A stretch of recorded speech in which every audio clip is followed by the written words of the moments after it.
akisabmiti waka sakwogera ku biriyo naye ekiruunyisa olabira ddala omutima omukyafu oguva ku ludda luli omukyafu ye kennyini ne yeeyogeza tumwagala bweru mwami ate yennyini n'agamba ate oba abaddeyo ebbanga lyonna asigale ng'abaayo ndowooza kino kiyigiriza abantu kitukoze bulungi ne mubaawo naye kiyigiriza abantu nti kati omwami ono singa adde talina bamuwolereza ng'oli asuzeewo bwe mulabye bamusindise busindisi mwaka gukola ki gujja ekyo kibalage nti bannange mu nsi muno bw'obulwako omuntu akuwanikira omukono gwe manya nti ensi eba ekuddugalidde naye twebaza kkooti nti ekkiriza okulaba obulabi nti abeeyimirize baliwa nti baabano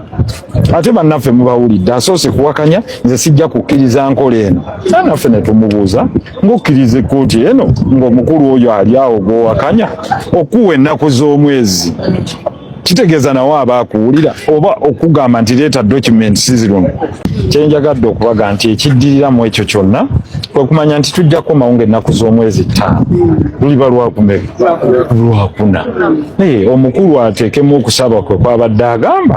n'ebirala ebisigadde tulindirire naye ebisinga okumanya kamu bino abadde batagoberera twabiwaayo mu buwandiike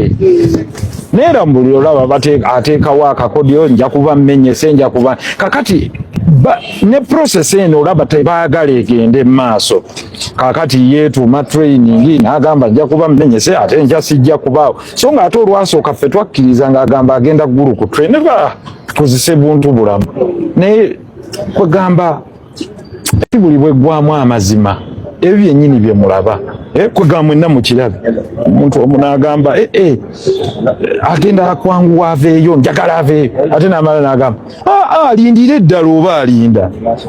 kibawo ekyokuyiga kingi nti okuuma kw'ebigambo kutono nnyo nti mu sekendi emu omuntu yeefuula ne yeefuulira ddala kwega buli kyayogera naye katubirekere kooti singa takomawo ennaku z'omwezi nga 5 tekigaana kooti kusamba tekigaana kooti tusuubire nti ennaku ze babawadde buli kimu kigenda kuba nga kyongera katusabe inshallah naye nze nkakasa tekigaana ate aba alagiddwa anti kiri kiba kiragiro kya kooti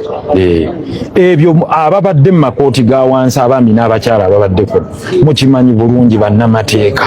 naddala ku ludda oluwaabi olumu bakozesa akakodyo ako okwebulankanya batulugunye omuntu asigale muki munda kati neeyo lesoni mugiyize wano ti agamba nalwadde enkya nakoze kino nga bwe bakwongerayo dda nga wayise omwaka dda nga bwe nakibagamba nti baba banoonya bakutwayinge nga wayiseewo n'emyaka nga 9 ndowooza mukiyize buli siteepu gye mulimu wano ebeere lesoni eri abantu mmwe abali ebweru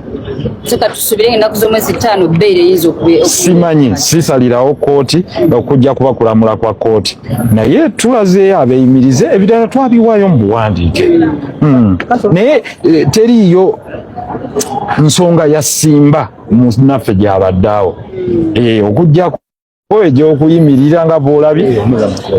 wejaka akola kikuga kulaga nagana gwange si gugwo gwa ofiisi wagugyewo okuba ogugwo ndowooza okiraba kibanga bwe nagaa nti nze baguwadde nze kati nga bw'owulira nti ayogera agamba nagwange meaning atadde feeling muki musango mu kifo kati feeling eyo muganda afaye agambye lunaku lwange lwakweraga lwakwemulisa kale yebale kwemulisa simanyi siri mwogezi wa ludda lulamuzi